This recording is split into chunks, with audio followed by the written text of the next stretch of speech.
Bueno, muy buenos días para todos los asistentes a esta jornada programada para el día de hoy, en la cual Arus Pila me ha invitado como funcionario de la Unidad de Gestión Pensional y Parafiscales para hablarles sobre los desafíos en la seguridad social para las empresas. Este es un nombre grande, es un nombre amplio, pero realmente con el que buscamos es contarles un poco de todos esos aspectos, de todas esas generalidades, de todas esas situaciones que se presentan en el día a día en las organizaciones, que se nos están presentando con este tiempo de pandemia, es resolver todas esas inquietudes. Entonces, demos inicio a esta jornada del día de hoy. Inicialmente presentándome, mi nombre es Andrés Acero Garzón, soy funcionario de la Unidad de Gestión Pensional y Parafiscales, la UGPP, bien conocida como la UGPP. Y el día de hoy, pues como lo decía al comienzo, estoy aquí por invitación de Arus Pila, quien muy generosamente ha abierto sus espacios para que podamos nosotros como unidad compartir con ustedes o resolver muchas de las inquietudes que se presentan en el día a día. Sabemos que muchas personas en sus actividades, en sus quehaceres, se les presentan un sinnúmero de inquietudes y es bueno poder aclararlas de forma adecuada, tratar de darles un enfoque, unas generalidades de lo que ha venido sucediendo con la UGPP, de lo que ha venido sucediendo en el sistema. Entonces, vamos a darles unos segunditos para que más personas se vayan conectando a este Facebook Live y podamos empezar con todas estas preguntas, a empezar a atender todas estas inquietudes que ustedes registraron allí a través del formulario que les dispuso Arus para poder eh, venir a este escenario con este propósito, para poder escucharlos, para poder elevar sus inquietudes. Recuerden que los canales de Arus Pila son, como su nombre lo dice, Arus Pila, a través de Facebook, a través de Instagram, a través de las redes sociales. Entonces, para que le cuenten a sus conocidos, para que les manden un chat y les digan, mire, estamos aquí, estamos en vivo, vamos a resolver inquietudes, vamos a resolver alrededor de 50 preguntas que nos han enviado y vamos a estar atentos aquí en los canales para que las preguntas adicionales que ustedes tengan, lo que ustedes consideren que debamos resolverles, efectivamente pues estar aquí atentos para darles esta solución a todas estas inquietudes. Entonces, como les digo, demos unos segunditos más. Ya vamos en 60 conexiones, esperemos un poquito más para dar inicio a este Facebook. Vamos a tratar de abordarlo en poco más de una hora para que podamos salir adelante en todo esta decisión. Entonces recuerden, eh, Arus Pila a través de Facebook Live, de Instagram, entonces a través de Facebook y de Instagram, entonces Arus Pila, así pueden entrar a esta sesión. Estoy viendo que ya eh, muchas personas están conectándose, están haciendo ya preguntas, cómo puedo acceder. Entonces, por favor, indíquenles, dígales que, que están aquí los canales abiertos. Bien. Asimismo, es importante también que ustedes tengan claro que de todas maneras vamos a guardar estas memorias de esta jornada van a estar dispuestas en el canal de Arus para que puedan ustedes acceder cuantas veces sea necesario, cuantas veces ustedes lo consideren pertinente y así escuchando y escuchando y escuchando puedan efectivamente interiorizar esos conceptos que el día de hoy vamos a tratar de ir resolviendo frente a lo que está a las disposiciones normativas.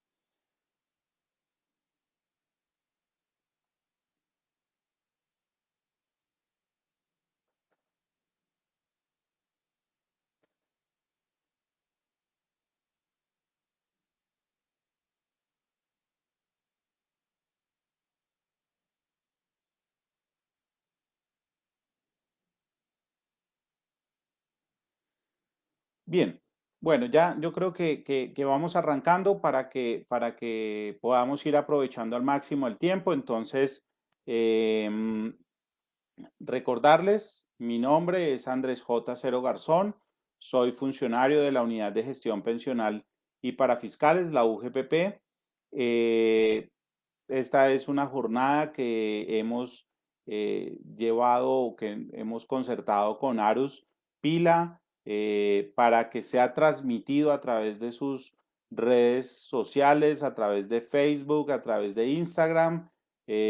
Lo pueden encontrar allí como Arus Pila y en Facebook va a quedar grabada esta sesión, va a quedar allí compilada para que ustedes puedan acceder cuantas veces sea necesario, cuantas veces lo consideren y asimismo puedan aclarar todas esas inquietudes que se pueden crear alrededor de todos estos temas. Entonces, el objetivo de esta sesión, como lo estaba mencionando para los que ya habían llegado antes, es resolver un sinnúmero de inquietudes que ustedes han venido elevando a través del operador, muchas de ellas que tienen que ver con la construcción del ingreso base de cotización, con todas esas novedades que se nos están generando con ocasión de la pandemia y con ocasión de las decisiones que han tenido que tomar al interior las organizaciones y también con el día a día de lo que sucede con nuestros trabajadores.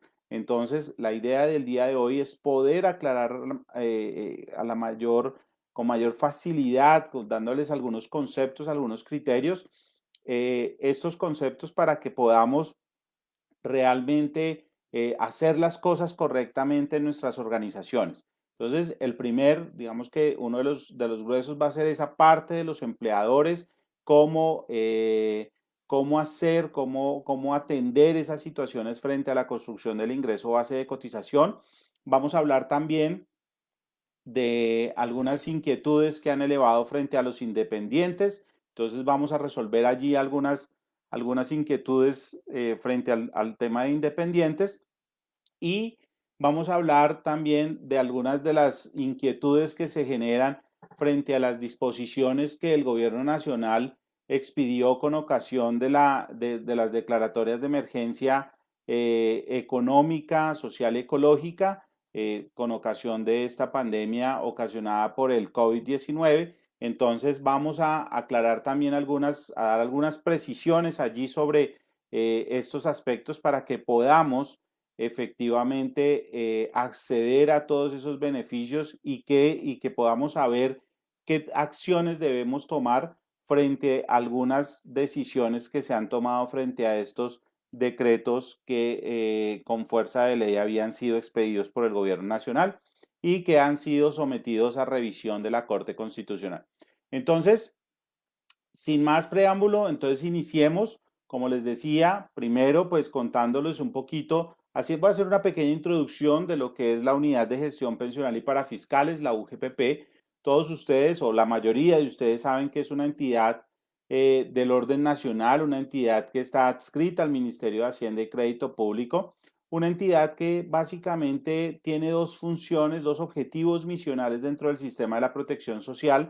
Uno tiene que ver con o está relacionado con el tema del reconocimiento de las pensiones del régimen de prima media, pensiones que son otorgadas a similitud de lo que hace Colpensiones, solo que para un segmento específico de algunos trabajadores que cumplieron con una serie de requisitos y que adquieren esos derechos específicamente. Y por otra parte, la función que podemos decir busca garantizar que la mayor cantidad de personas en el país logren acceder a unos derechos, que es todo el tema que tiene que ver con velar por el adecuado, completo y oportuno pago de las contribuciones para fiscales de la protección social. Esta responsabilidad de velar por los aportes al sistema de la protección social se concentra básicamente en 6 subsistemas. 6 subsistemas que son los subsistemas de salud, pensión, riesgos, cajas de compensación, SENA y CBF. Esos 6 subsistemas, como los conocemos, que es lo que más conocemos que se da digamos que es a donde tenemos que normalmente hacer nuestros aportes al sistema de la protección social, lo que hablamos los aportes al sistema de la protección social y para fiscales, se detallan en esos 6 subsistemas, pero se condensan en 2 grandes sistemas, el sistema de seguridad social y el sistema de parafiscales. El sistema de seguridad social, que se compone de los subsistemas de salud, pensión y riesgos laborales, y el sistema de parafiscales, que se compone de los subsistemas de cajas de compensación, SENA e ICBF. Bien, esa es la responsabilidad que tenemos todos los que seamos empleadores. Cuando somos empleadores, en principio tenemos que hacer aportes a esos 6 subsistemas.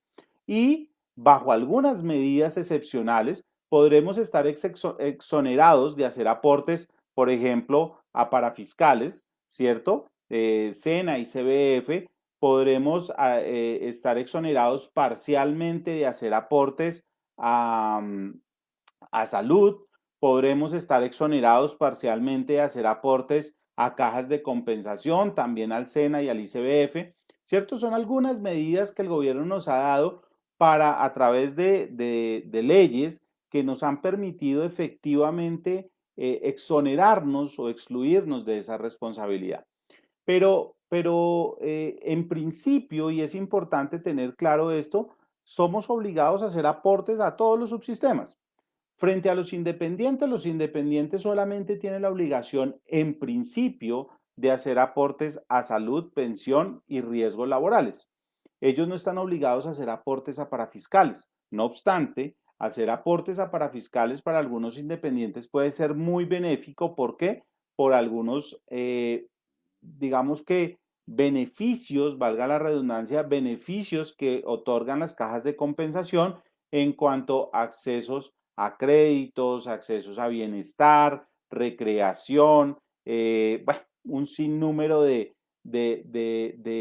beneficios que tienen las cajas de compensación alrededor de los aportes para que en el caso de los independientes, quienes son independientes, puedan acceder a ellos de forma efectiva y de forma fácil. Digamos que ese es el objetivo y ese es el propósito del sistema de la protección social.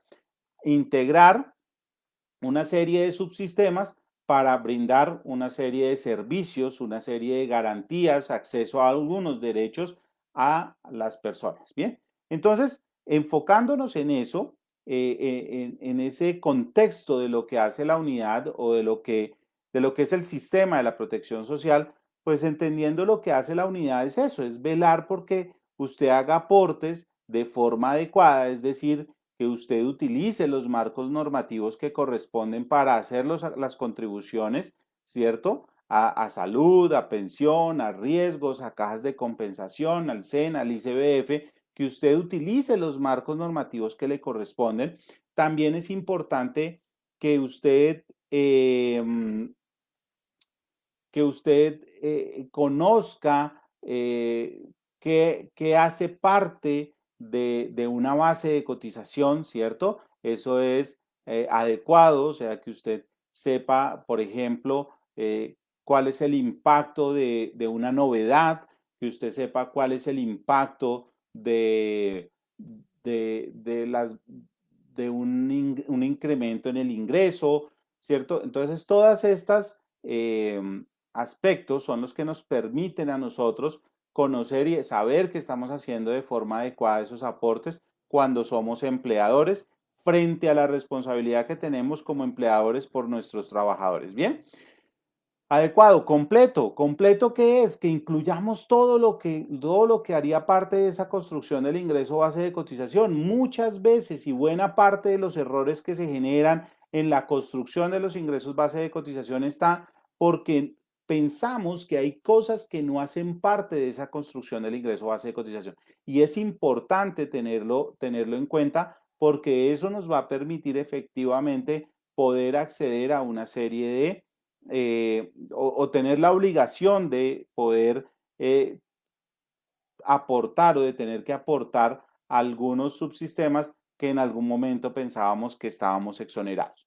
Y ya lo vamos a ver porque tenemos preguntas en ese sentido. Y también oportuno, que es pagar cuando tenemos que pagar, en el momento en el que tenemos que pagar. Y entonces, basado en esto, basado en este esquema, que es lo que tenemos como aportes al sistema de la protección social, pues es importante que vayamos enfocándonos cuáles son esas necesidades que tenemos. Bien, entonces como empleadores, una de las preguntas que nos hacían era, bueno, ¿en qué circunstancias es posible la disminución del ingreso base de cotización? Y entonces, muchas veces nos hacen estas inquietudes y nos dicen, venga, un ingreso base de cotización, si yo venía cotizando por un valor durante todos los meses, durante todo un tiempo, ¿yo siempre tengo que cotizar por ese mismo valor? No. Miren que el ingreso base de cotización, yo considero que en buena parte para los empleadores también puede ser fluctuante, puede estar fluctuando, ¿cierto? En qué se enfoca esa variación del ingreso base de cotización? En las novedades que se presentan, las novedades de una novedad que se presenta por un trabajador me puede generar una disminución del ingreso base de cotización, ¿cierto?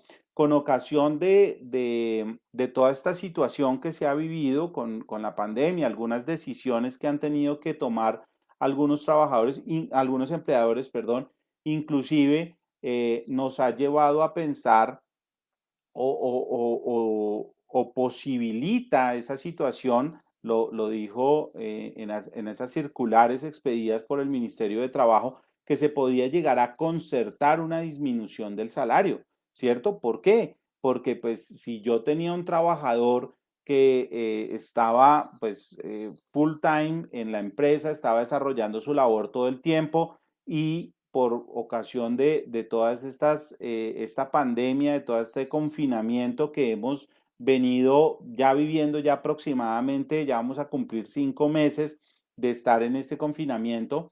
Entonces algunas empresas no han podido iniciar sus operaciones y en ese orden de ideas pues han tenido que o han iniciado a media marcha. Entonces pues un trabajador que lo tenían por tiempo completo ya no lo tienen por tiempo completo, tal vez lo tienen por medio tiempo. Y eso ha podido generar unos reajustes o unos cambios en, en su relación laboral. Digamos que eso ha podido generar algunos cambios en sus aspectos, en sus aspectos o en sus criterios de salario, ¿cierto? Y entonces, pues he tenido que, habiendo formalizado esa situación, porque recuerden que algo que se nos dice es que hay que formalizar esas situaciones, pues yo una vez haya formalizado esto, puedo efectivamente poder generar esa variación, esas elongaciones del ingreso base de cotización.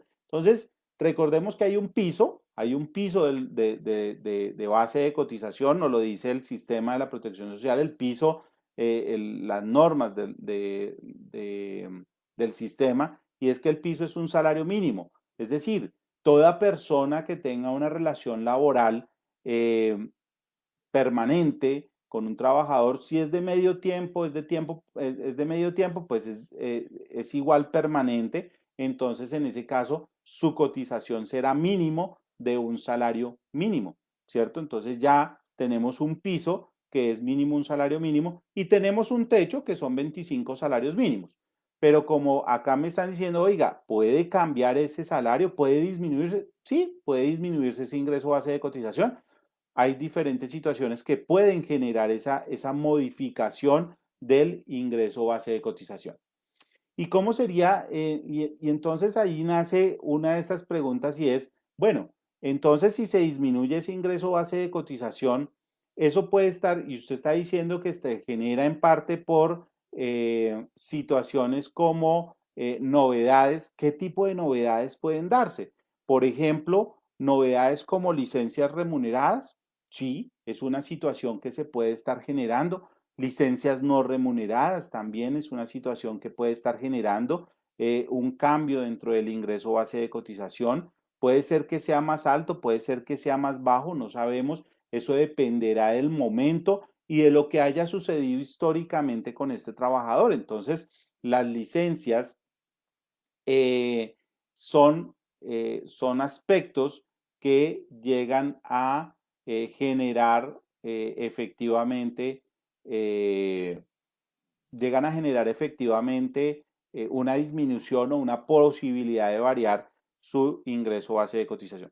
Recordemos que frente a las licencias, hablemos licencias en una generalidad como licencias remuneradas, licencias no remuneradas, eh, permisos remunerados, bueno, todo esto que tiene que ver con licencias de maternidad, son novedades que se afectan directamente la base de cotización, pero que en teoría, eh, digamos que en principio no generan una obligación del empleador de pagar un salario, ¿cierto? Cuando se da una licencia remunerada, pues yo no le estoy pagando un salario, yo lo que estoy dando es le estoy dando una licencia, un permiso, le pago, le reconozco una remuneración, que normalmente esa remuneración, cuando hablamos de licencias remuneradas, se relaciona muy seguramente al salario, ¿cierto? Entonces, usted llega, usted le dice al trabajador, yo le voy a dar a usted una licencia remunerada, ¿cierto? De 30 días, supongamos que el mes completo usted le da una licencia remunerada y usted le dice, ¿usted cómo hace la cuenta? Entonces usted tiene un trabajador que gana 3 millones de pesos, usted le dice, bueno, yo le voy a dar una licencia remunerada de 30 días, pues fácil, pues yo cojo los 3 millones y le voy a dar los mismos 3 millones que es el proporcional a su licencia remunerada. O pongámosle 10 días, entonces, 10 días, entonces yo cojo los 3 millones que es su salario mensual, lo divido entre 30 y lo multiplico por 10. Ese es el valor de que le voy a reconocer a usted, señor trabajador, por esa licencia remunerada. Pero una cosa es lo que yo le reconozco al trabajador y otra cosa es lo que yo reconozco en el sistema de la protección social. ¿Y por qué? Porque básicamente en el sistema de seguridad social, recordemos que las licencias remuneradas solamente me afectan al sistema de seguridad social. ¿Y por qué solamente me afectan al sistema de seguridad social? Por un ejercicio muy sencillo, porque la norma relacionada con parafiscales me habla que solamente se debe reconocer a parafiscales con ocasión del salario, de lo que reciba el trabajador como salario, pero una licencia remunerada no es salario, ¿cierto? Entonces, en razón a ello, no estoy en la obligación de hacer aportes a parafiscales. Es muy bueno hacer estos aportes porque, por ejemplo, si le doy una licencia de todo el mes al trabajador, una licencia remunerada y yo no hago aportes a parafiscales, pues este trabajador no va a recibir esos beneficios de la caja de compensación que pueden ser muy valiosos también para él, ¿cierto? Pero lo que sí me obliga es a hacer aportes a salud y pensión. Mire que tampoco me obliga a hacer aportes a riesgos laborales. ¿Y por qué no me obliga a hacer aportes a riesgos laborales? Porque en riesgos laborales yo ya tengo yo tengo, digamos que una responsabilidad de hacer aportes a riesgos laborales única y exclusivamente cuando tengo el, cuando desarrollo la labor, cuando mi trabajador desarrolla la labor. Pero como acá hay una licencia remunerada, pues no está desarrollando su trabajo. Y entonces, como no está desarrollando su labor, yo no estoy obligado a cotizar a riesgo laboral. Pero sí estoy obligado a cotizar a salud y pensión. Y recordemos que desde la ley 797 del 2003 ya nos hablaba de que la base de cotización de salud y la base de cotización de pensión tienen que ser iguales. Entonces hablamos de una unidad para esos dos subsistemas, donde esos dos subsistemas tienen una misma base de cotización. Y en razón a ello, cuando yo voy a liquidar ese valor de la licencia remunerada para efectos de seguridad social, no aplico esta norma o este criterio de tomar el salario de 3 millones, dividirlo entre 30 y multiplicarlo por los 10 días, sino que tengo que tomar el ingreso base de cotización del periodo inmediatamente anterior al inicio de la novedad. ¿Y esto por qué? Porque así lo dispone el artículo 70 del decreto 806 de 1998, que de por sí está compilado en el decreto 780 del 2016, ¿cierto? Allí encontramos esta misma disposición normativa donde nos dice claramente que debemos tomar la base de cotización del periodo inmediatamente anterior al inicio de la novedad. Entonces, si mi novedad inicia en el mes de agosto, pues yo qué tengo que hacer? Tomar la base de cotización, escuchen bien, el ingreso base de cotización del periodo inmediatamente anterior al inicio de la novedad. Esto sería el mes de julio, ¿cierto? Entonces yo miro el mes de julio, cuál fue ese ingreso base de cotización y basado en ese ingreso base de cotización, pues voy a asignar, voy a tomar, supongamos que el ingreso base de cotización de julio haya sido 6 millones de pesos, por colocar algún ejemplo. Y estamos hablando de 10 días, ¿cierto? Entonces, ¿qué tendría yo que hacer? Tomar esos 6 millones de pesos del mes de julio, dividirlo entre 30 y multiplicarlo por los 10 días. ¿Eso cuánto nos daría? 2 millones de pesos. Y entonces empezamos a ver unas distorsiones entre lo que yo aporto a seguridad social y lo que le pagué al trabajador. Porque si ustedes se dan cuenta, al trabajador, ¿cuánto le dio? Le dio 1 millón de pesos. ¿Por qué? Porque es que usted, su criterio es toma el salario, ¿cierto? Del trabajador, lo divide entre 30 y lo multiplica por los 10 días. Pero la norma del artículo 70 del decreto 806 le dice, no haga eso. A mí cójame el IBC del periodo inmediatamente anterior al inicio de la novedad, divídalo entre 30 y multiplíquelo por los días de la novedad. Entonces, esas son las distorsiones que normalmente nos genera cuando hacemos aportes a seguridad social. En algún Facebook, en alguna también conversación que tuvimos hace algunos meses, creo que al comienzo de toda esta pandemia, les contaba yo en un ejercicio muy sencillo que también hay que tener mucho cuidado porque muchas de esas decisiones se tomaron en este tiempo y traíamos algunos rezagos. ¿Y cuáles eran los rezagos? Digamos que alguna historia. Entonces, hasta marzo, por así decirlo, hablábamos de normalidades, ¿cierto? Y entonces, muy seguramente en una empresa estábamos hablando de trabajadores con horas extras, con comisiones, con una serie de valores que afectaban significativamente el ingreso base de cotización. Puede ser que no afectaran el salario básico, por ejemplo, las horas extras no me afectan el salario básico, pero me afectan y no hace que mi salario sea variable, pero me afectan la base de cotización. Entonces, para esos casos, pues eso me va a impactar significativamente esa base de cotización a seguridad social en salud y pensión.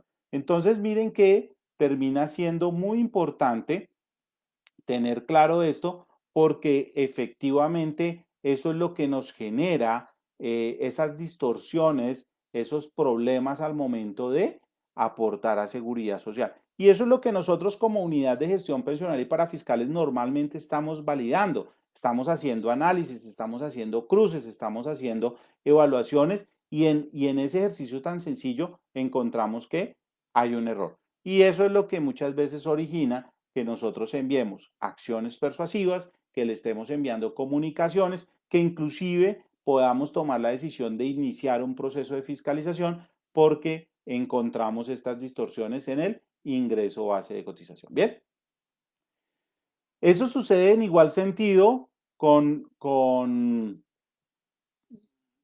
casos como las licencias no remuneradas, por ejemplo.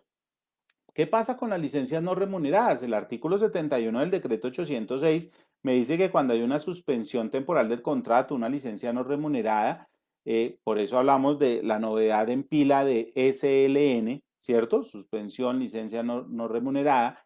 Entonces, básicamente, esta novedad lo que me implica es que, lo que me quiere decir es que el trabajador no percibe salario, ¿cierto? Entonces, el trabajador no percibe salario, perfecto, no percibe salario, no le voy a remunerar, no le voy a dar ninguna contraprestación por esa licencia o por esa suspensión.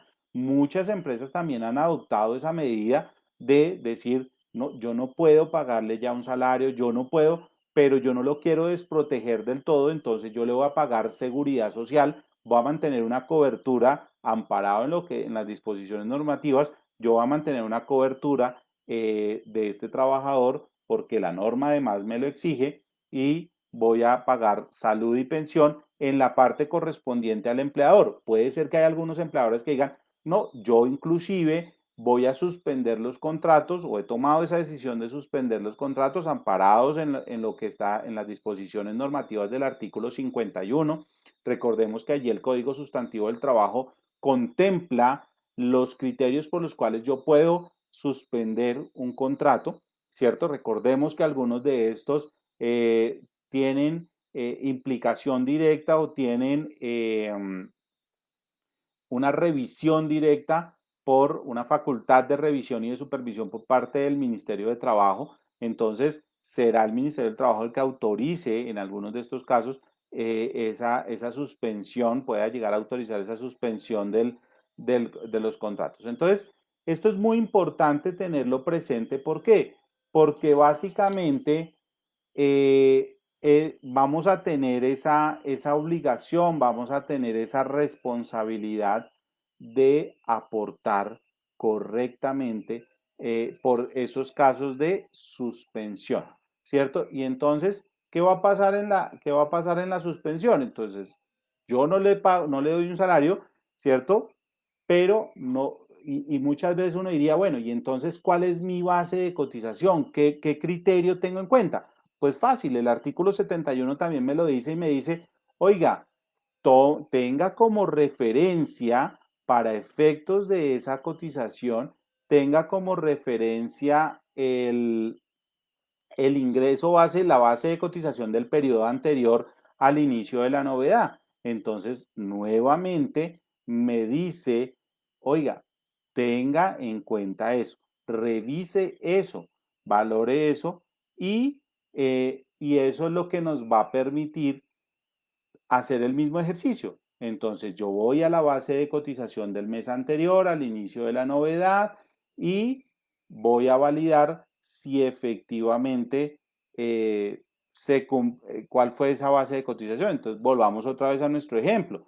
Nuestro ejemplo es un trabajador con un salario de 3 millones de pesos, está en suspensión temporal del contrato, supongamos que todo el mes, ¿cierto? A este sí le suspendieron el contrato todo el mes y el empleador, ¿qué tiene que hacer? Mirar la base de cotización del mes anterior.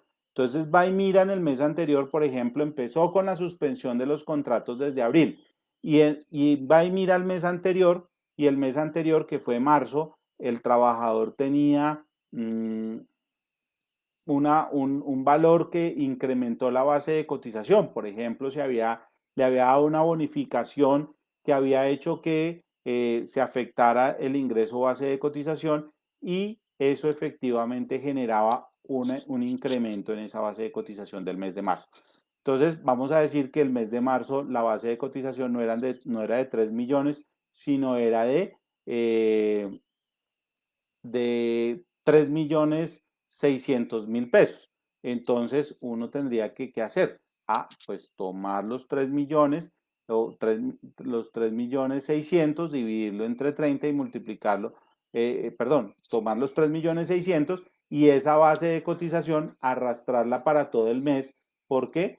Porque pues la suspensión se da por todo el mes. Entonces, es importante que nosotros tengamos en cuenta esto. Entonces, mire que, por ejemplo, me pasaba en alguna pregunta que me hacía alguien hace algunos días y me decía, bueno, acláreme lo siguiente, yo tengo suspendido un contrato desde el mes de marzo. Supongamos que era un trabajador de salario mínimo. El trabajador de salario mínimo, efectivamente, y fue una pregunta ocasionada por uno de los beneficios, me dijo el trabajador, yo lo tengo suspendido y el trabajador ganaba un salario mínimo pero resulta que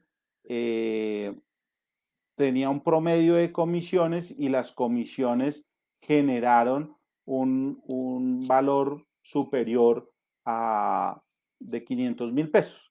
Entonces, pues hicimos el ejercicio, eso más o menos le daba una base de cotización de como 1.377.000 pesos, algo así.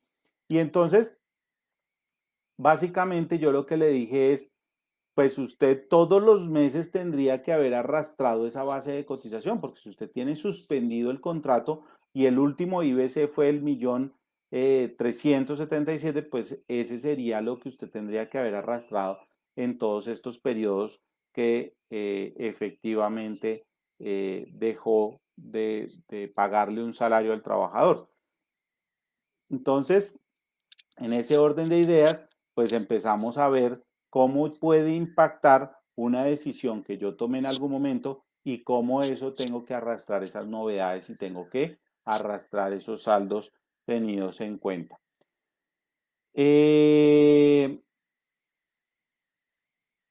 Bien, entonces básicamente eso es lo que tenemos que tener en cuenta con estas novedades de licencia remunerada, que en el caso de licencia remunerada ya vimos que hay dos cosas, uno es lo que yo le pago al trabajador y otro es lo que yo cotizo a seguridad social, y en el caso de licencia no remunerada, en el caso de licencia no remunerada no hay un pago al trabajador, pero lo que cotizo a seguridad social no es proporcional al salario del trabajador, sino es proporcional a la base de cotización al último salario base de cotización utilizado para la cotización. Entonces, esto es importante tenerlo en cuenta para efectos de los aportes al sistema de la protección social. Bien, tenemos en el caso, ¿qué otras novedades? Hay otras novedades como licencia de maternidad, ¿cierto? Entonces, en el caso de licencia de maternidad, allí sabemos que ¿quién es el que reconoce las licencias de maternidad? La licencia de maternidad la reconoce la EPS, ¿cierto? Y la va a reconocer en razón a las cotizaciones que se hayan hecho al sistema de seguridad social. Hace algunas semanas alguien me hacía una pregunta muy interesante y muy importante a su vez, porque me decía, bueno, miren que yo tengo un salario integral, ¿cierto? Y el salario integral, pues a mí me pagan, pongámosle un valor, 11.500.000 pesos, pero a seguridad social yo miré y solamente me cotizan sobre 8 millones de pesos, ¿cierto? Entonces, en ese orden de ideas, pues a mí me cotizan un valor y a mí me pagan otro valor. Y entonces cuando yo vaya a mi licencia de maternidad, ¿qué va a pasar con esa diferencia? O sea, estamos hablando de 3.200.000, 3.300.000 pesos. Entonces, en ese orden de ideas, lo que me va a decir es, eh,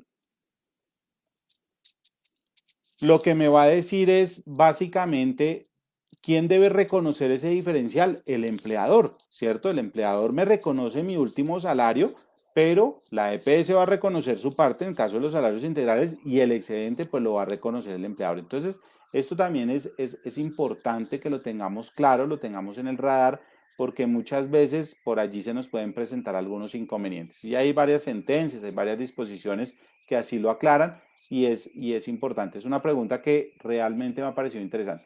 En el caso de la licencia de paternidad, pues en el caso de la licencia de paternidad, recordemos que quien también hace o también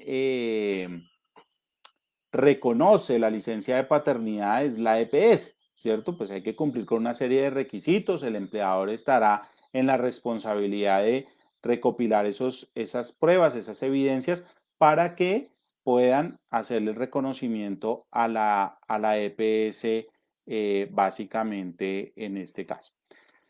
Hay una pregunta muy interesante y me decía, ¿las licencias no remuneradas en tiempo de COVID son legales? Entonces yo les decía, sí, digamos que las licencias no remuneradas en tiempo de COVID son legales, siempre y cuando se ciñan a esos presupuestos establecidos en la resolución, en el Código Sustantivo del Trabajo en el artículo 51. Es importante saber que yo estoy adelantando pues esos criterios. ¿Tiene cosas buenas? Claro, pues digamos que genera de una u otra forma un alivio pues para el empleador frente a esa responsabilidad que tiene de pagarle los salarios a los trabajadores. Ahora bien, pues los trabajadores pues van a verse significativamente afectados. El gobierno nacional ha incentivado y ha generado muchas medidas para realmente tratar de incentivar a los empleadores para que mantengan estos trabajadores, para que puedan seguirles suministrando un ingreso. Esos son los beneficios que ya hemos visto y hemos visto cómo ha afectado esa imposibilidad de acceder a algunos beneficios por parte de los empleadores cuando han colocado a sus trabajadores con licencias no remuneradas. Básicamente esto es importante que lo tengamos presente porque, porque hay muchos aportantes. De hecho, recuerdo que en una de las primeras charlas que tuvimos, inclusive a través de este canal, les decía yo también que esa debería ser una de las últimas medidas que uno debería adoptar, digamos que recomendando eso y en atención a las disposiciones del gobierno, en una recomendación de la UGPP, pero digamos que el gobierno nacional más bien había siempre recomendado que fuese una de las últimas medidas que se adoptaran. Y prueba de ello, pues es que, como les decía, efectivamente los beneficios del PAEF, del PAP, están muy relacionados con los trabajadores que hayan sido mantenidos por los empleadores y no pues por aquellos que se les suspendió temporalmente su contrato. Bien, ¿qué IBC debe reportarse durante una licencia no remunerada por estudios en el exterior y a qué administradoras debe aportarse y a cuáles no? Como les decía, en el caso de las licencias no remuneradas, digamos que la única parte que me hace falta allí complementar es solamente el aporte a salud y pensión. Digamos que nuevamente vuelve a cumplir los mismos criterios. Riesgos laborales no está obligado a cotizar. ¿Por qué? Porque no hay una relación, no está desarrollando una labor. Y parafiscales, pues sabemos que los parafiscales están atados a salario. La ley 21 de 1982, en su artículo 17, si no estoy mal, sin temer a equivocarme, contempla cuál es la responsabilidad o en qué casos está obligado a cotizar a parafiscales, cajas de compensación, SENA y CBF, ¿cierto? Entonces, en ese orden de ideas, pues yo no voy a estar obligado a hacer aportes. Frente a las licencias no remuneradas, hay un tema muy interesante que normalmente me preguntan y es, venga, yo estoy en la obligación de cotizar el 12.5% a salud cuando hay una licencia no remunerada. Hay una gran preocupación porque muchas veces se dice que cuando hay una licencia no remunerada, o digamos que fue un criterio que estuvo durante algún tiempo, se dijo que cuando había licencia no remunerada, como no había salario, entonces estaba obligado a cotizar el 12.5%, pero no. ¿Realmente qué pasa? Pues en estos casos, recordemos que para algunos, y por qué hago referencia a esto, porque hay algunos empleadores que pueden acogerse a los beneficios de la exoneración como empleador. Se puede acoger a los beneficios de exoneración de aportes en salud, SENA e ICBF.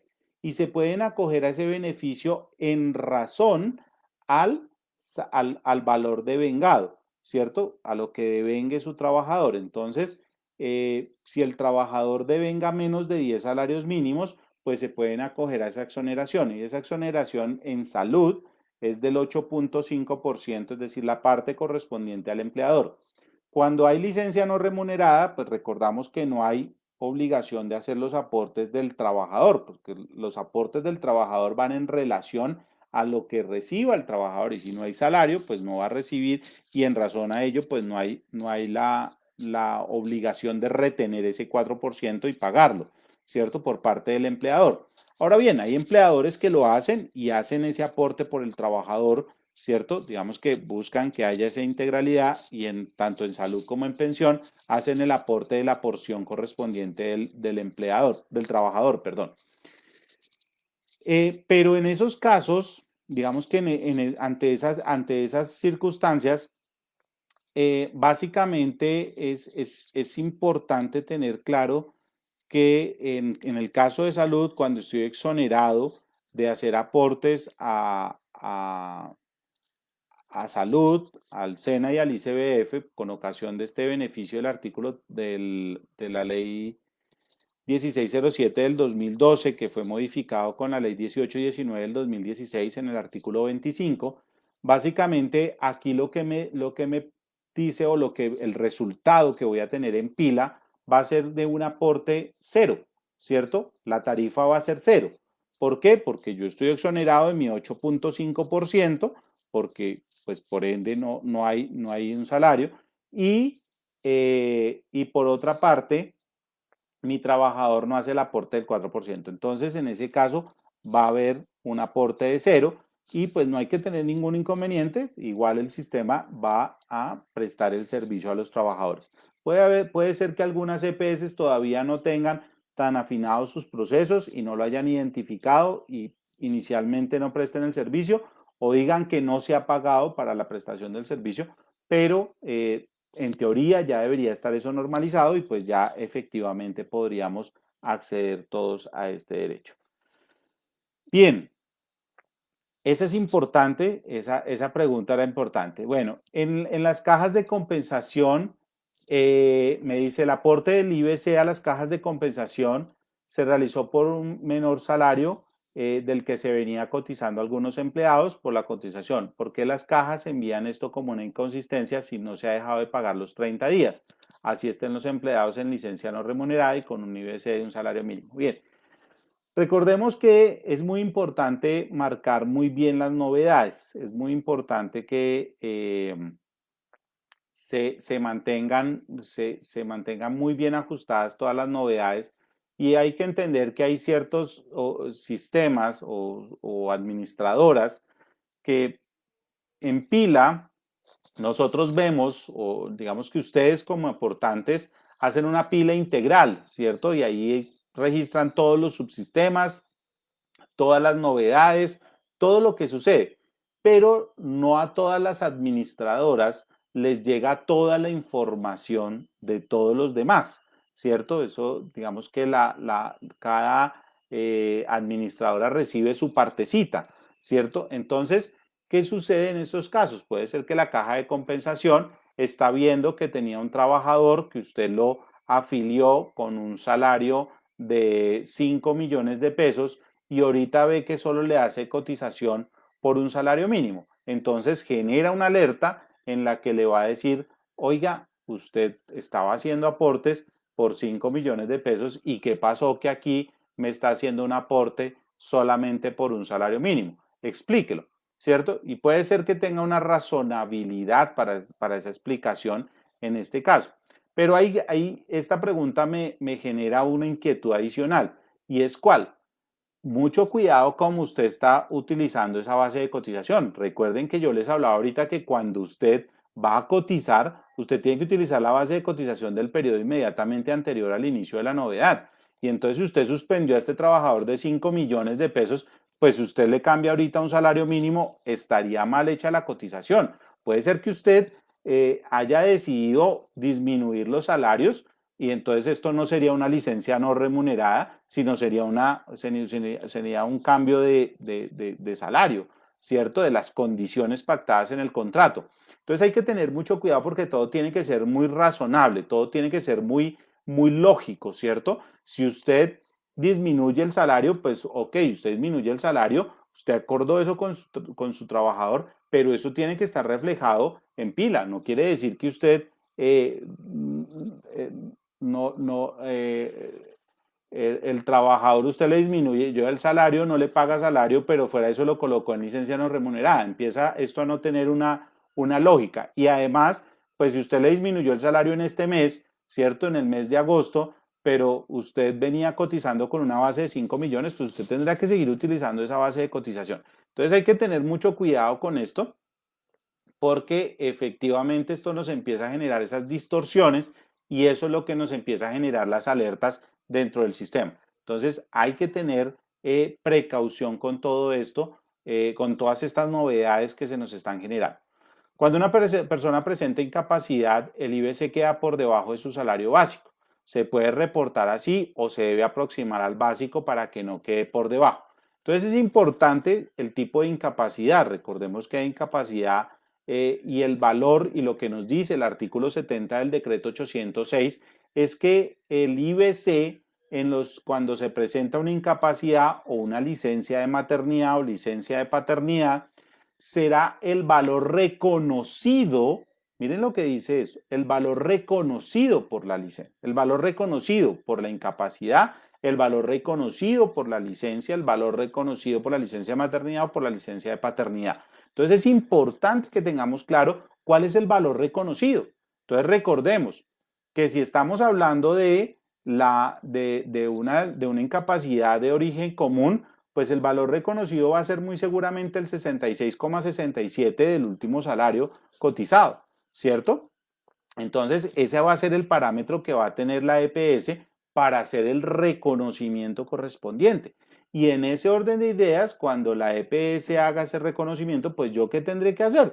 Pues eso será lo que muy seguramente voy a cotizar. Ahora bien, sabemos que no pueden haber cotizaciones por debajo de un salario mínimo. Entonces es posible que si es un trabajador de salario mínimo y me reconocen solamente el 66,67%, pues va a estar por debajo, lo que va a decir que yo tengo que ajustar esa base al mínimo, el salario mínimo, ¿cierto? Pero si es un trabajador de 10 millones de pesos y me reconocen el 66,67%, pues me van a reconocer 6.670.000.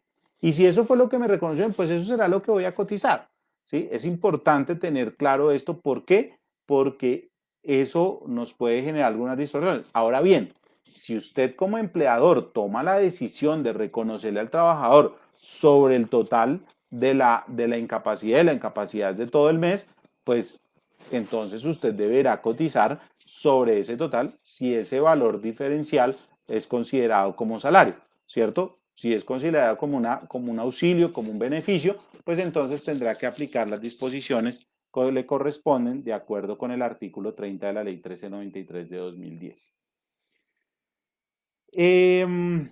Entramos a un escenario bien interesante, que es el de las vacaciones, y lo voy a tratar de condensar con un ejercicio que nos colocan acá una de las personas que elevó las inquietudes. Y nos dice, supongamos que una persona sale a vacaciones el 21 de julio y esas vacaciones van hasta el 11 de agosto. En la liquidación de vacaciones se le paga el 31, ¿cierto? El 31 de julio, con la nómina del mes de julio. Y en la seguridad social se debe pagar ese día, la seguridad social se debe pagar ese día 31 o se paga hasta el día 30. Muchas gracias. Miren que es una pregunta bien interesante, porque vuelve a jugar dos cosas. Dos cosas. Uno, lo que le doy al trabajador y otra, lo que cotizo a seguridad social. Bien, ¿qué quiere decir esto? Cuando yo le pago al trabajador, entonces yo le voy a reconocer sus vacaciones. Me dice aquí que inicia vacaciones el 21 de julio, ¿cierto? Entonces, si inicia vacaciones el 21 de julio, pues yo qué tengo que hacer? Contar la norma me dice liquide los días disfrutados. El trabajador tiene derecho a 15 días hábiles de vacaciones, 15 días hábiles de vacaciones, ¿cierto? Entonces, ¿yo qué hago? Me voy a un calendario, tomo el calendario y empiezo a contar los 15 días hábiles. Y esos 15 días hábiles, pues me da una cantidad de días calendario. ¿Yo qué tengo que hacer para reconocerle al trabajador? El pago al trabajador. El pago al trabajador lo hago con base en el valor que le reconocí en los días calendario. Entonces yo tengo que hacer esta cuenta. Mire, yo arranco el 21. Entonces 21, 22, 23, 24, 25, 26, 27, 28, 29. 30 y 31.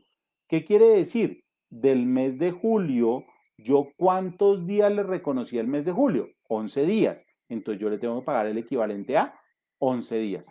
¿Y del mes de agosto cuántos? Entonces, primero, 2, 3, 4, 5, 6, 7, 8, 9, 10 y 11. Otros 11 días. Entonces miren que son 11 días del mes de julio y 11 días del mes de agosto. Yo le voy a pagar un total de 22 días de vacaciones.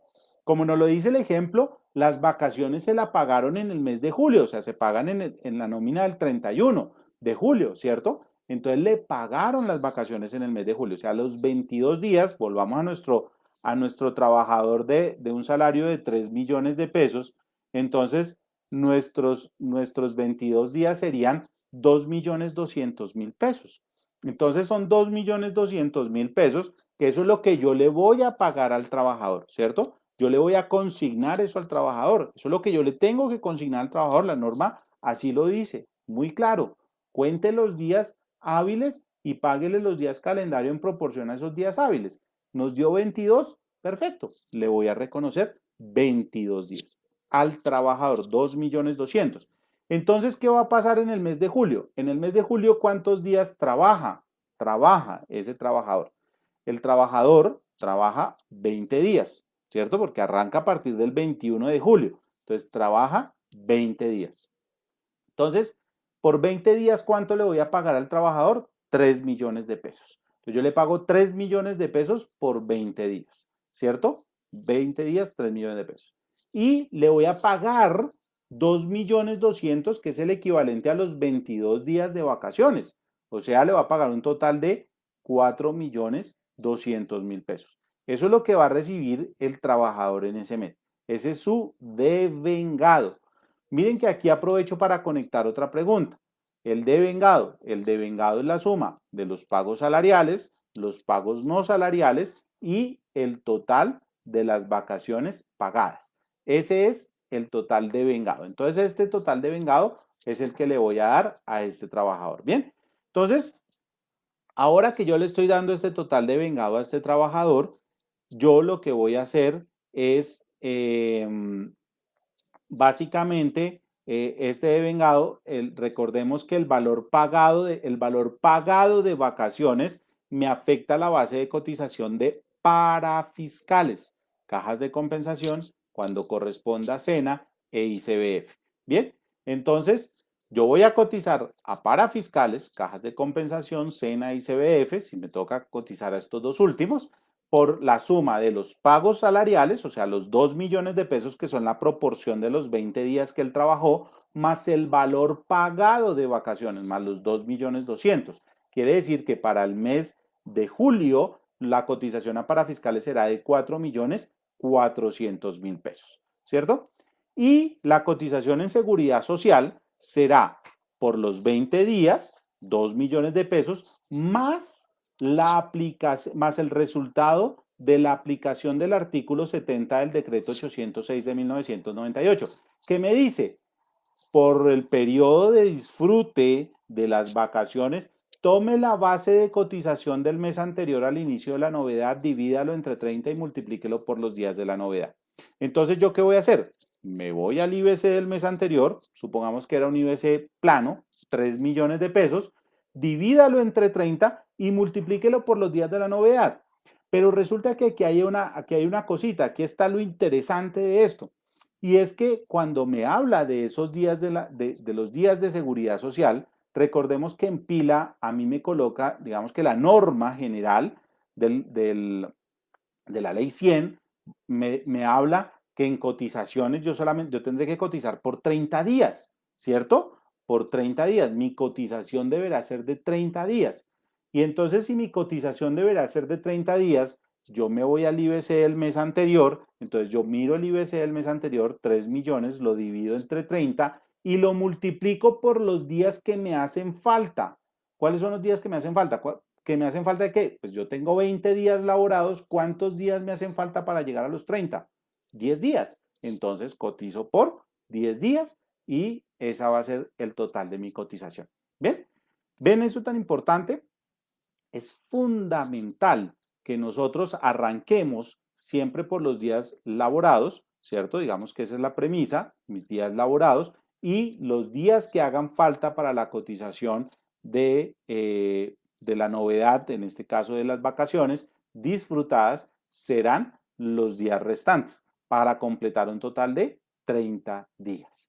30 días. Esto es fundamental que lo tengamos en cuenta porque ahí es donde se generan muchos errores, ahí es donde se le generan a usted una cantidad de distorsiones y entonces usted anda así con esa cabeza gigante porque no sabe cómo hacer este cálculo. Es muy sencillo, miren, ¿sí ven? Dos cosas, uno lo que le paga al trabajador, otro cómo cotiza a seguridad social. Bien, hay una pregunta interesante, digamos que ya la veníamos esbozando ahorita y nos hablaba de ese beneficio de la exoneración de aportes en salud, SENA y CBF. Recordemos que básicamente esta exoneración está ligada o nace con la ley 1607 del 2012 en el artículo 65 y después es modificada por la ley 1819 del 2016 en el artículo 25. Perdón, primero en el artículo 25 y después en el artículo 65.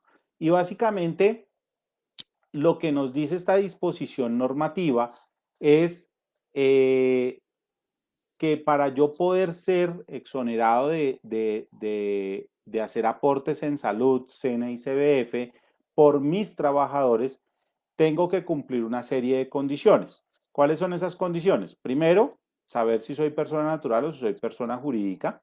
Si soy persona natural, tengo que tener dos o más trabajadores. Empleador, persona natural, dos o más trabajadores. Si soy persona jurídica, desde un trabajador no hay problema. Y estos trabajadores, en todos los casos, tienen que devengar menos de 10 salarios mínimos. Esa palabra devengar es muy importante y por eso les hacía la definición ahorita. El devengado es la suma de todos los pagos salariales que recibe el trabajador más los pagos no salariales que reciba el trabajador más las vacaciones pagadas que recibe el trabajador. Bien, eso es devengado. Ese es el concepto de devengado. Bien, y el concepto, y hay otro concepto, digamos que cuando yo cumplo estos criterios, más bien antes de pasar al otro concepto, cuando yo cumplo con estos criterios, yo como empleador me puedo exonerar de hacer aportes a eh, a esos pagos de seguridad social. ¿Y qué son pagos no salariales? Pues pagos no, ya ahorita vamos a ver todos esos pagos no salariales. Entonces, pagos salariales, pagos no salariales y vacaciones pagadas. Bien, esto es importante tenerlo presente porque ese concepto de devengado es lo que me hace entrar o salir de ese beneficio. Puede ser que yo, por mis trabajadores, siempre esté exonerado, pero resulta que ante alguna circunstancia, por ejemplo, supongamos que este trabajador que acabamos de hablar, no tuviera un salario de 3 millones, sino de 6 millones de pesos. Si ustedes miran 6 millones de pesos, pues todos los meses prácticamente le estaría exonerado de hacer aportes a salud, SENA y CBF. Pero supongamos que la política de la empresa no es pagar las vacaciones en el mismo mes que las disfruta, sino en el mes anterior al disfrute. Por ejemplo, que como el ejemplo que veíamos ahorita que empezó, que se las pagaron en el mes de julio, con la nómina del mes de julio, no se la habían pagado con la nómina del mes de julio, sino con la nómina de junio. Entonces, los 22 días ya no serían 2.200, sino estaríamos hablando de 4.400, ¿cierto? Y esos 22 días, esos 4.400 llevados a junio, donde en junio trabajó todo el mes, recibió 6 millones de pesos y recibe unas vacaciones de 4.400.000, pues automáticamente, ¿cuál es su devengado? 10.400.000. ¿Qué quiere decir esto? Que se excluye de esa exoneración de aportes. Entonces, esto es importante tenerlo siempre en cuenta, hacer este ejercicio. ¿Por qué? Porque muchas veces son cositas, por ejemplo, a veces las vacaciones las hacemos por fuera de la nómina, hay algunas novedades que no registramos por la nómina y esto nos puede generar estas distorsiones, inclusive pagos no salariales que no registramos por nómina, sino que están por fuera de nómina. Bien, Y hay otro concepto que es muy importante, que es el del artículo 30 de la Ley 1393 de 2010, que nos habla de que del total de los pagos no salariales, lo que exceda el 40% del total de la remuneración hará parte de la base de cotización de seguridad social. Miren lo que dice, lo que exceda del total de la remuneración. ¿Qué es remuneración entonces? Pues remuneración es la suma de los pagos salariales y los pagos no salariales. No se suman las vacaciones, no se suman las vacaciones, no se tienen en cuenta las vacaciones. Entonces, en ese orden de ideas, si yo sumo los pagos salariales más los pagos no salariales, hay un total, supongamos que tenemos un trabajador que recibe 3 millones de pagos salariales, recibe 2 millones de pagos no salariales, no, 2 millones 500 de pagos no salariales para que nos dé el ejercicio. 2 millones 500 de pagos no, o 5 millones más bien, hagamos este ejercicio así, 5 millones de pagos salariales más 3 millones de pagos no salariales. ¿Eso cuánto nos da? Nos da 8 millones, ese sería el total de la remuneración, 8 millones de pesos, ¿cierto? 8 millones de pesos por el 40% nos da 4 millones de pesos. Perdón, 3 millones 200, 3 millones 200. Si yo voy y comparo estos 3 millones de pesos que son pagos no salariales con esos 3.200, pues digo, no excedo. Entonces, estoy perfecto, no tengo que hacer ningún aporte. Pero si no fueran 3 millones de pesos, sino fueran 4 millones de pesos los pagos no salariales, entonces estaríamos hablando que el total de la remuneración sería 9 millones de pesos. Entonces, 9 millones de pesos por el 40% nos da 3 millones 600. De los 3 millones 600, ¿cuánto, los 4 millones que son pagos no salariales, cuánto exceden esos 3.600? Lo exceden en 400.000 pesos. Y esos 400.000 pesos, ¿cierto? Esos 400.000 pesos será lo que yo tenga que incorporar a la base de cotización de seguridad social. ¿Qué subsistemas? Salud, pensión y riesgos laborales. Eso es lo que me va a afectar esos 400.000 pesos. Eso es importante tenerlo presente y, como les decía, es importante tener presente que son pagos no salariales. Recordemos que pagos no salariales es todo aquello que yo le doy al trabajador, bien sea para que pueda desarrollar a cabalidad sus funciones, nos lo dice el artículo 128 del Código Sustantivo del Trabajo, como también todos los beneficios o auxilios extralegales que le doy a un trabajador, como también lo pueden ser eh, los viáticos, todo lo que tiene que ver con viáticos accidentales, ¿cierto? Recordemos que los viáticos tienen 4 componentes: alojamiento, manutención, gastos de representación y transporte. Todo lo que tenga que ver con viáticos accidentales. Eh, eh, ¿Cuáles son accidentales? Los que se dan de vez en cuando, excepcionalmente. Y en el caso de los viáticos permanentes, son pagos no salariales únicamente el componente de gastos de representación y de transporte. Entonces, por ahí veía a alguien que me hacía una pregunta y decía, ¿el rodamiento para un trabajador comercial es un pago no salarial o es un pago salarial? La respuesta es un pago no salarial, puede ser un pago no salarial. ¿En qué están parados? En que son pagos que le doy al trabajador para que desarrolle a cabalidad sus funciones. Ahora bien, si yo tengo un trabajador que gana 1 millón de pesos y le doy de rodamiento 700.000 pesos, pues yo hago el ejercicio y digo 1.700.000 por el 40%, ¿cierto? 1.700.000 por el 40%, eso nos va a dar, por el 40%, eso nos va a dar 680.000 pesos. Y 680.000 pesos, pues los 700.000, ¿en cuánto exceden los 680.000 pesos? En 20.000 pesos. Quiere decir que ese empleador deberá hacer aportes a seguridad social por una base de 1.020.000 pesos. Entonces es importante tener claros estos conceptos porque empiezan a adquirir especial relevancia y empiezan a adquirir especial relevancia frente a una pregunta que nos hacen normalmente y es, venga, eh, ¿cuáles son los principales errores que se cometen o que cometen los aportantes al momento de de cotizar a seguridad social. Y entonces yo les digo normalmente cuáles son, cuáles son esos principales errores que se cometen. Mire, uno de los principales errores que se cometen es es no calcular o no incorporar todos los pagos no salariales dentro del total de la remuneración para efectos de hacer este ejercicio del artículo 30 de la ley 1393 de 2010. Bien, este es un tema que adquiere especial relevancia, que ha sido de múltiples discusiones con la UGPP. ¿Por qué? Porque nos dicen, oiga,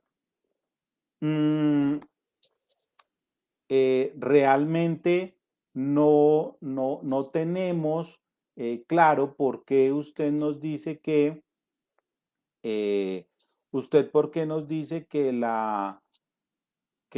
yo debo incluir los gastos de representación, ¿sí? Entonces nos tendremos que remitir al artículo 128 y el artículo 128 dice muy claro que son pagos no salariales todo lo que le doy en dinero en especie al trabajador, no para su beneficio ni para enriquecer su patrimonio, sino para desarrollar a cabalidad sus funciones, ¿cierto? Sino para desarrollar a cabalidad sus funciones y, eh, y eso puede, ahí inclusive lo menciona, dice gastos de representación, medios de transporte y otros semejantes, nos dice allí el mismo artículo 128. Entonces, si vemos este concepto de gastos de representación, es un pago no salarial, está allí definido en la ley y en razón a ello, pues tendrá que tenerlo en cuenta, tendremos que tenerlo en cuenta. Y miren lo importante lo que me está diciendo, lo que le doy en dinero y lo que le doy en especie, porque también muchas veces solo pensamos que es lo que le damos en dinero a los trabajadores, pero también puede ser lo que le damos en especie un aspecto relevante para efectos de esta inconsistencia. ¿Dónde se cometen más errores? En las novedades. No utilizamos el IBC del periodo inmediatamente anterior al inicio de la novedad. Estamos cometiendo ese error. Un error frecuente que cometemos, se los mencioné ahorita, las vacaciones, el momento en el que usted le paga las vacaciones al trabajador. Muchas veces lo que hacemos que es, llegamos y prorrateamos o hacemos una partición de ese valor de las vacaciones, entonces el valor que le pagamos al trabajador, el 1.100.000 del mes de julio, se lo registramos en julio y el 1.100.000 que le registramos en agosto, perdón, y el 1.100.000 de los proporcional a agosto, se lo registramos en agosto. Pero resulta que eso no es consistente con lo que usted registró en otras fuentes, que ¿qué fue lo que registró? Los 2.200.000 que le pagó al trabajador en el mes de julio. Entonces empiezan a generarse esas incoherencias y eso es lo que genera básicamente el problema ¿el problema de qué? El problema de la seguridad social. Entonces, estos son del problema de parafiscales, perdón, el problema de las cotizaciones a parafiscales. Y son errores frecuentes. Otro error muy sencillo, miren, yo siempre lo he dicho en muchos de los foros en los que he estado, en muchas conversaciones, cuando tuvimos la oportunidad de recorrer el país con Aros, inclusive, yo le decía en algún momento, les decía, mire, un error que nosotros lo detectamos súper fácil. Si usted le paga a un trabajador, perdón, usted marca una novedad de retiro a través de pila, pues yo hago una comparación muy sencilla. Voy y miro el IBC de seguridad social y el IBC de parafiscales. Si los dos IBC son iguales, en el 90 y casi 99% de las ocasiones podría decir yo, hay ajuste. Hay un indicio de ajuste. ¿Por qué hay un indicio de ajuste? Porque quiere decir que usted no incluyó el valor de las vacaciones en liquidación de contrato en el IBC de parafiscales. Y eso haría, por ende, que el IBC de parafiscales fuera mayor que el IBC de seguridad social. Y eso ya nos genera una distorsión en, eh, en este sentido. Bien, me hacen una pregunta que cuál es el manejo que se le debe dar a los aprendices cuando se suspende el contrato por fuerza mayor. Digamos que el ministerio El Ministerio de Salud allí se ha pronunciado al respecto y lo que ha dicho es la suspensión, pues se puede dar como toca hacer un retiro, ¿cierto? Normalmente pues hay una cobertura en salud.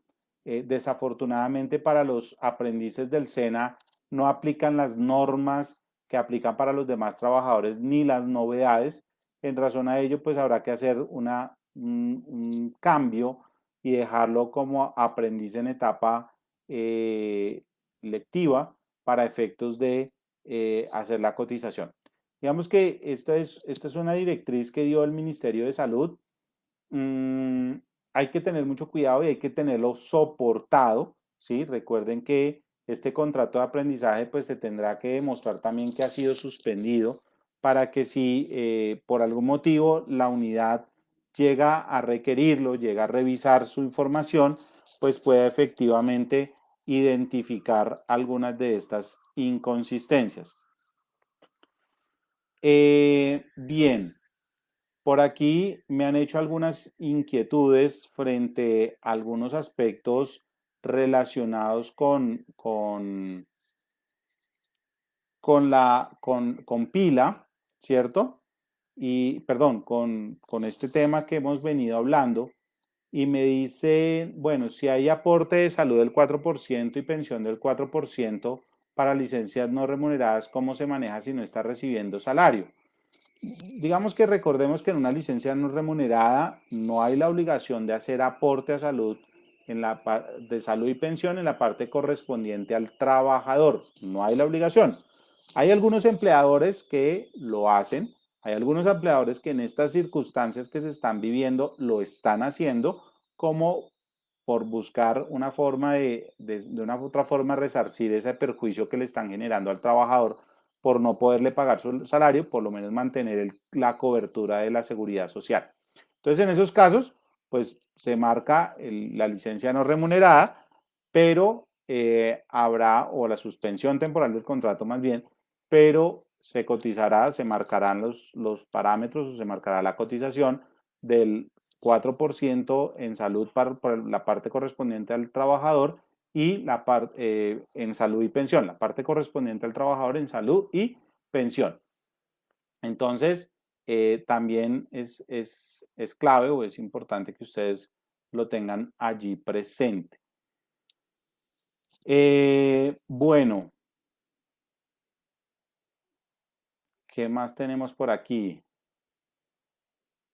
El auxilio de transporte y las vacaciones canceladas en dinero hacen base para la depuración de la ley 1393, el artículo 30 de la ley 1393. Entonces, el auxilio legal de transporte sí.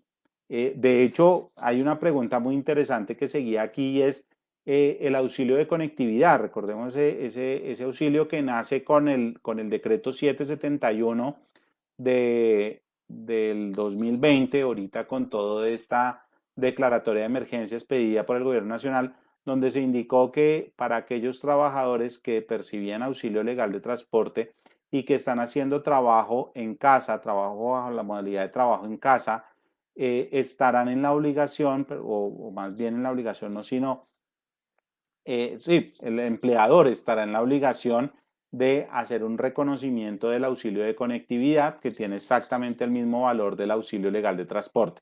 Entonces, es importante que lo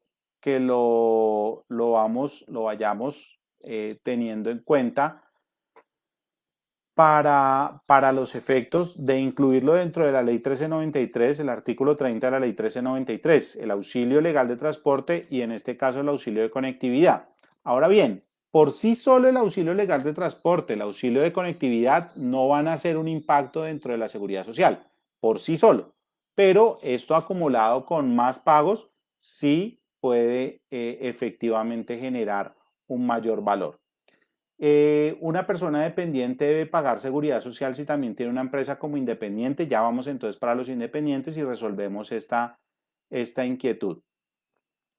El auxilio base de conectividad hace base para el pago de las prestaciones sociales. Entonces, al tener la misma connotación del auxilio legal de transporte, va a ser va a ser la misma función que hace dentro de las prestaciones sociales. Entonces, esto es importante tenerlo en cuenta porque, ahora bien, escuchaba a alguien que decía algo muy práctico y decía, si al final del día es el mismo valor, lo único que hizo fue cambiar de nombre, pues ponerse usted a hacer unos desarrollos y una estructuración y todo esto, porque ya no le da el auxilio de transporte, sino el auxilio de conectividad, siendo exactamente la misma naturaleza, pues déjelo igual y sígalo pagando al trabajador, ¿cierto? Digamos que esto, recuerden, para los trabajadores que tengan derechos a auxilio legal de transporte. Entonces, obligatorio de transporte. Entonces, quienes tienen y están haciendo trabajo bajo las condiciones del decreto 771, tendrá también la responsabilidad de hacer el reconocimiento del auxilio de conectividad. Bien, listo, entonces vamos a seguir, ya nos quedan algunos minutos, vamos aquí hablando rápidamente frente a los independientes. Frente a los independientes, pues recordemos que les decía yo que hay una responsabilidad sencilla o más reducida o una obligación que es hacer aportes a salud, SENA y CBF.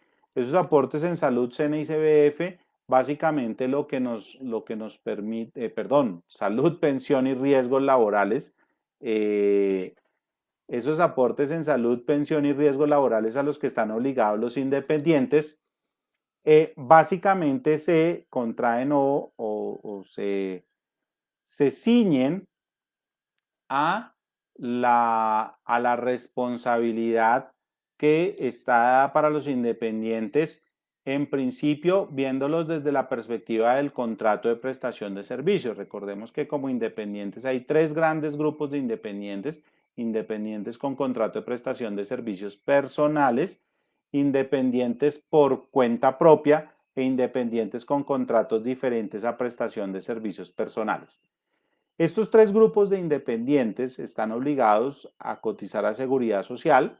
Los independientes con contrato de prestación de servicios personales, pues estarán obligados a cotizar por el valor mensualizado del contrato. Recordemos que este valor o su ingreso neto debe ser igual o superior a un salario mínimo, es decir, de 877.803 pesos. Es decir, ¿qué sucede cuando un trabajador independiente recibe un ingreso inferior o un contrato de prestación de servicios recibe un ingreso inferior a un salario mínimo? Habrá que evaluar dos cosas. Si el contrato es mensual, si el contrato dura un mes y recibe por un mes 500.000 pesos, pues en teoría no está obligado a hacer cotización a Seguridad Social. No está obligado a hacer cotización a Seguridad Social. ¿Por qué? Porque no llega a ese tope mínimo que es el salario mínimo. Pero si los 500.000 pesos me los dan por una semana de trabajo, el contrato dura una semana y por esa semana me gano 500.000 pesos, puedo hacer una cotización por los días que dura el contrato, es decir, por la semana, en proporción a esa semana.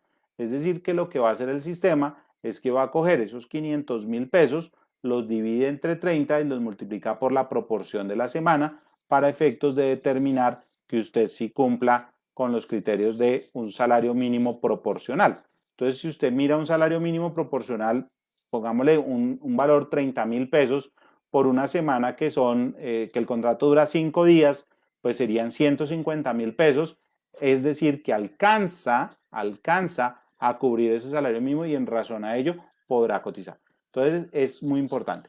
Los independientes por cuenta propia, donde estaría la pregunta que nos acaban de hacer, una persona que tiene una empresa como independiente, ¿cierto? Crea una sociedad anónima y simplificada, por ejemplo, crea una sociedad anónima simplificada y hace sus aportes a través de esa sociedad anónima simplificada, pues básicamente lo que va a hacer es hacer los aportes en razón a las utilidades, ¿cierto? Recordemos que esta persona como independiente o si tiene una empresa como independiente persona natural, digamos que es una empresa pero funciona bajo el nombre Andrés Acero con cédula tal, ¿cierto? Que se convierte en un NID, le colocan un dígito de verificación y se me convierte en un NID y automáticamente ese es mi empresa, ¿cierto? Pero está a nombre de la persona natural Andrés Acero.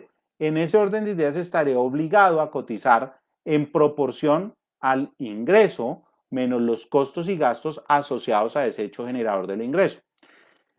Y es más, si yo no quiero utilizar esa metodología de mi ingreso menos los costos y gastos asociados a ese ingreso, puedo utilizar la metodología del el esquema de presunción de costos.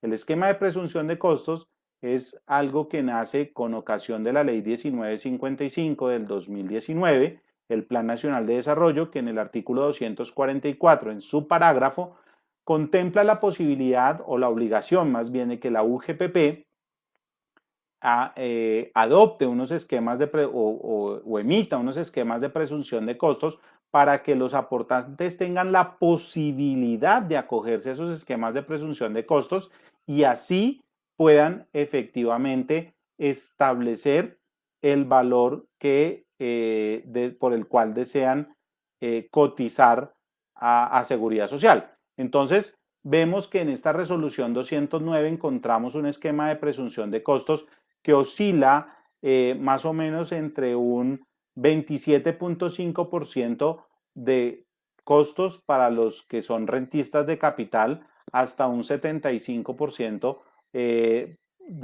o hasta un 83% más bien para los que son transporte o realizan actividades del transporte de carga. Estos últimos con una resolución que es la 1400, donde se despiden ese esquema de presunción de costos para estos trabajadores. Entonces, para este tipo de independientes, perdón. Entonces, yo puedo ver en estas dos resoluciones dos esquemas de presunción de costos, digamos, esos esquemas de presunción de costos que me permiten a mí decir frente a seguridad social, y esto es importante aclararlo, solamente frente a seguridad social, yo voy a tener la posibilidad de, frente a seguridad social, yo voy a tener la posibilidad de aportar, ¿cierto? De aportar en razón a ese ingreso que yo tengo, debo tenerlo soportado mi ingreso y ese valor del costo presunto que me va a disponer la UGPP. Y eso será totalmente viable, será totalmente razonable. ¿Y qué va a hacer esto? Que mi ingreso base de cotización cambie, fluctúe. Hay un error que cometen muchas veces los independientes y es que manejan su ingreso base de cotización constante. Y eso es un error. ¿Por qué? Porque es muy difícil que un independiente tenga un ingreso base de cotización constante. ¿Quiénes son los únicos que de pronto pueden tener un ingreso base de cotización constante? Los que tienen contratos de prestación de servicios personales. ¿Por qué? Porque ellos básicamente digamos que yo tengo un contrato de 10 millones de pesos mensuales y pues es el único contrato que tengo, entonces quiere decir que todos los meses va a ser el 40% de los 10 millones de pesos. No es más, como mínimo el 40% de los 10 millones de pesos, ¿cierto? Pero si yo tengo varios contratos, pues muy posiblemente eso vaya a estar fluctuando esa base de cotización. Pero un independiente por cuenta propia o un independiente con contratos diferentes a prestación de servicios, como son los contratos de obras civiles, de insumos, los contratos eh, de suministros, todos estos contratos, pues digamos que normalmente tienen una fluctuación. ¿Por qué? Porque no hay precios constantes. Por ejemplo, en contratos de obra civil, el cemento no vale lo mismo siempre. Yo no necesito la misma cantidad de cemento para todas las obras. No hago las compras al mismo tiempo. La mano de obra no es la misma. Si yo soy cuenta propia y tengo un establecimiento de comercio, no todos los meses vendo lo mismo. Entonces eso hace que mi ingreso, al cambiar mi ingreso, por más que yo utilice un esquema de presunción de costos, mi base de cotización va a estar fluctuando. Y si no utilizo el esquema de presunción de costos, sino que demuestro los costos, guardo los soportes, llevo contabilidad en debida forma, cualquiera de estas metodologías, entonces en ese caso, pues también van a ser variables esos costos con mayor veras. No solamente van a variar los ingresos, sino también van a variar los costos asociados a ese ingreso. Entonces, es importante tener claridad de esto. Nos han hecho varias preguntas ya para ir cerrando en estos minuticos que nos quedan para cumplir el tiempo presupuestado de hora y media y ya vamos cerrando. Frente a dos aspectos. Uno, los temas aplicables al programa de apoyo al empleo formal y al programa de apoyo al pago de la prima de servicios.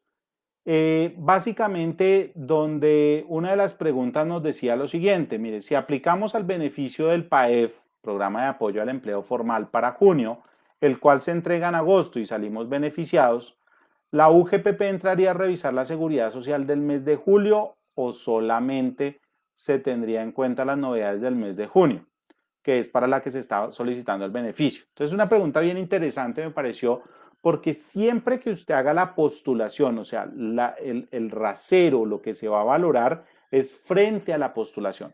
Si usted hace la postulación en el mes de julio, la revisión se hace con el mes de junio. Los que se están postulando ahorita, ya en el mes de agosto, recordemos que ya iniciaron estos procesos de postulación para el mes de agosto. Los que se están postulando para el mes de agosto, que hay plazo hasta el 20 de agosto para hacer esta postulación, lo que vamos a revisar y lo que habrá que usted haber tenido que haber pagado es la planilla del mes de julio. Y es importante, mire, se nos está quedando muchas personas por fuera porque no pagaron la planilla de seguridad social oportunamente. ¿Qué es esto? Que pagaron la planilla, por ejemplo, después de la fecha límite que había para hacer las postulaciones. Y recordemos que esto nos exige un esfuerzo especial. ¿Cuál es el esfuerzo especial? Hacer el pago de la seguridad social antes de la postulación. Entonces, es importante que usted haga ese pago antes de hacer esa postulación para que no vaya a tener ningún inconveniente. Entonces, siempre vamos a revisar la planilla pagada. Asimismo, usted, para cumplir los requisitos, tendrá que haber pagado a los trabajadores, porque usted está certificando que pagó la nómina de los trabajadores, ¿cierto? Pagó la nómina de los trabajadores del mes inmediatamente anterior, ¿cierto? O sea, también del mes de, si usted se está postulando ahorita en agosto, quiere decir que usted pagó la nómina de sus trabajadores del mes de julio, y quiere decir que usted le pagó, que usted tuvo una disminución del ingreso del 20% o más del mes de julio. Entonces tengan en cuenta eso. Siempre la postulación que estamos haciendo en un mes será con referencia al mes inmediatamente anterior. Hay una pregunta que también nos están haciendo: ¿y qué es de cierto que se va a ampliar el beneficio hasta el mes de diciembre? Ya lo hemos escuchado todos. Salió un comunicado de prensa de la presidencia, fue publicado, fue dicho por el presidente directamente que se va a presentar o se va a presentar o se iba a presentar en su momento cuando salió la noticia, el decreto, la propuesta para que se amplíe este beneficio hasta el mes de diciembre. Lo que pasa es que recordemos que ya no se puede hacer vía declaratoria de emergencia económica, social y ecológica, sino ya tiene que surtir un proceso especial ante el Senado para que sea este el que apruebe esos beneficios. Pero digamos que hasta ahora estamos al que el beneficio termina el 20 de agosto, que sería la fecha máxima para esta postulación que se está haciendo ahorita. Hay una pregunta que me pareció interesante y es: ¿nos debemos preparar sin falta para la visita de la UGPP en el próximo año en todos quienes fuimos beneficiarios del subsidio del PAEF? Me pareció muy interesante esa pregunta. Nosotros como UGPP estamos haciendo un monitoreo, evaluando, vamos a estar haciendo muchas evaluaciones efectivamente sobre los aportantes. Digamos que las facultades de fiscalización inician una vez 3 años, una vez termine el programa. Si el programa termina en agosto, pues iniciaremos los 3 años a contar desde el mes de septiembre, por así decirlo. Y si se extiende hasta el mes de diciembre, pues ya sería hasta el mes de en enero, a partir del año 2021, que empezarían a correr este tiempo, ¿cierto? habrá que esperar cuál es la decisión final que se tome. Lo que sí es que muy seguramente muchos aportantes van a ser sujetos de visitas de revisión de validación. ¿Y qué vamos a validar? Vamos a validar que usted haya cumplido esos requisitos, que usted haya tenido efectivamente una reducción del 20% de esos ingresos, que usted efectivamente antes de la postulación, a excepción para el mes de abril, antes de la postulación, usted le haya pagado los salarios a los trabajadores del mes inmediatamente anterior a la postulación, que haya tenido, que haya pagado la seguridad social pues por los trabajadores y que los beneficiarios que haya recibido el subsidio, pues efectivamente, pues estos hayan pues tenido una relación laboral con la empresa. Entonces, básicamente, digamos que todos esos requisitos los vamos a validar, vamos a entrar a verificarlos y pues si encontramos alguna inconsistencia, recordemos que están o la disposición contempla unas sanciones gravosísimas contempladas en el artículo 670 del Estatuto Tributario. Bien, hay una pregunta aquí que me hacían adicional frente a los independientes y me dice, por causa de la pandemia se terminó mi contrato de trabajo a finales de abril. Entonces me afilié como independiente, pero no tengo ingresos. Escuché por ahí que salió un ítem en la planilla de no pago por emergencia, por emergencia. ¿Qué tan cierto es y qué puedo hacer? Muchas gracias. Bueno, miren, realmente, a ver, la seguridad social básicamente es una posibilidad, es una obligación que tenemos cuando hay capacidad de pago. Efectivamente, pues no hay una obligación de hacer aportes cuando no se tiene capacidad de pago y habrá que buscar un régimen subsidiado. Entonces, esta movilidad, muchas EPS tienen esa posibilidad y eso es lo que nos dará esa posibilidad de acceder. Pero siempre y cuando yo cotice a seguridad social, pues tendré que efectivamente marcar esto y en calidad independiente, salvo la excepción que les digo que es cuando se tienen contratos de prestación de servicios personales, se puede hacer la cotización a salud, pensión y riesgos por una fracción de mes. Del resto, tengo que cotizar mes completo. La ventaja es que ahora es mes vencido. Bien, la última pregunta ya para cerrar esta jornada de hoy, del día de hoy con este Facebook Live que llevamos a cabo en esta jornada, muy interesante. Muchas gracias nuevamente al equipo de Arus Pila por abrir estos espacios para que nosotros podamos acceder a compartir y aclarar todas estas inquietudes que se generan en el día a día. Es relacionado con el decreto 588. Yo pensé que íbamos a salir invictos, 558, perdón. Yo pensé que íbamos a salir invictos de ese decreto, pero efectivamente nos llegaron preguntas. Hay una gran incertidumbre frente a qué hay que hacer, ¿cierto? Digamos que la Corte Constitucional efectivamente sus, dijo que no procedía ese decreto, digamos que no era constitucional ese decreto, iba en contra de esa reducción, esa posibilidad, contextualicémonos, esta fue la posibilidad que se abrió para el mes de abril y para el mes de mayo, que eran las cotizaciones que se hacían en mayo y junio, tanto para trabajadores, para empleadores como para independientes, de no cotizar la totalidad de pensión, sino solamente cotizar el 3% cuando así se optara por parte del empleador o por parte del trabajador independiente. Y la Corte nos ha dicho que desafortunadamente eso no es aplicable, que habrá que hacer la cotización del 16% como nos corresponde.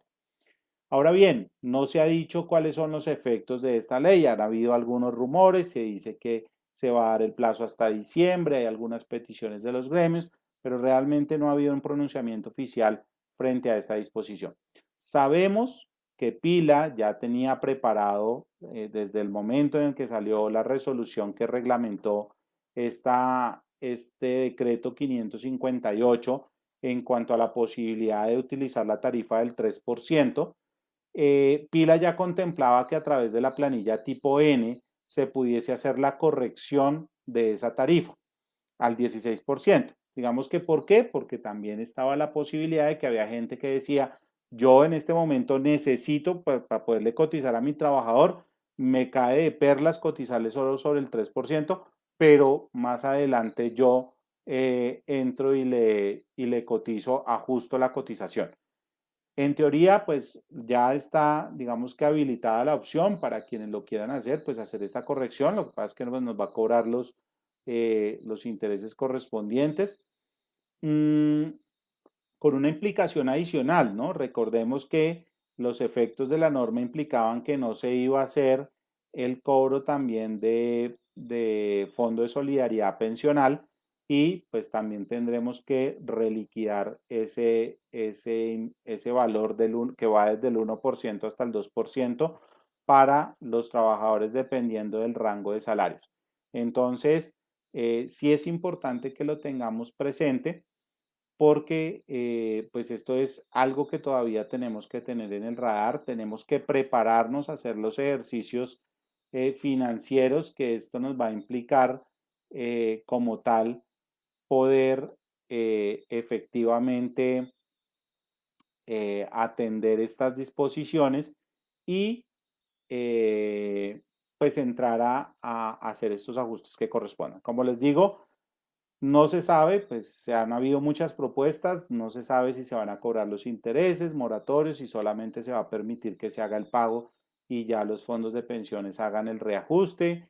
Digamos que estos efectos todavía no se han decantado a precisión, entonces, pues bueno, vamos a dejarlo allí. Un par de preguntas adicionales que me están llegando por acá. Si una persona se incapacita por enfermedad común en el mes de febrero, ¿cuál es el IBC que la empresa debe reportar en autoliquidación? Esta persona cumple más de 180 días de incapacidad. Recordemos que cuando se hablan de incapacidades de largo, en principio, pues ya la norma me ha dicho que será lo que me reconozca la EPS, ¿cierto? Siempre, pues que no puede ser por debajo de un salario mínimo el valor correspondiente a la cotización a seguridad social. Ya el tema de salario, pues puede ser que inclusive ya no haya reconocimiento como tal. Pero la recomendación sí es que se haga el cubrimiento de los aportes a seguridad social. Recordemos que la norma también me dice que cuando se superan los 120 días se debe iniciar el trámite ante el fondo de pensiones para evaluar que si procede el fondo de pensiones a hacer el reconocimiento ya de esta incapacidad, porque después de 180 días, en teoría la EPS ahí ya empieza un conflicto, ¿cierto? Entonces, básicamente habrá que entrar a hacer todo este análisis y evaluar, pero en principio quien está en el medio y quien tiene la responsabilidad de velar porque el trabajador tenga cobertura, pues es el empleador. Entonces será el empleador el que efectivamente tenga que garantizar esto. Bueno, creo que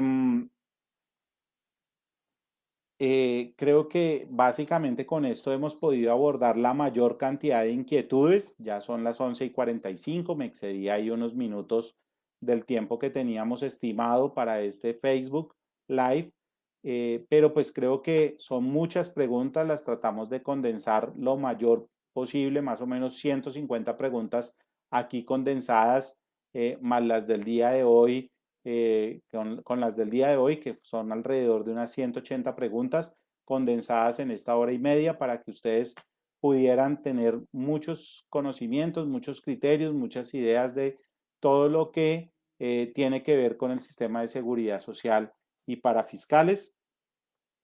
Para todos ustedes, muchísimas gracias, de verdad, y espero que se abran nuevamente muchos más espacios. Recuerden los canales de Arus Pila a través de Facebook y a través de Instagram.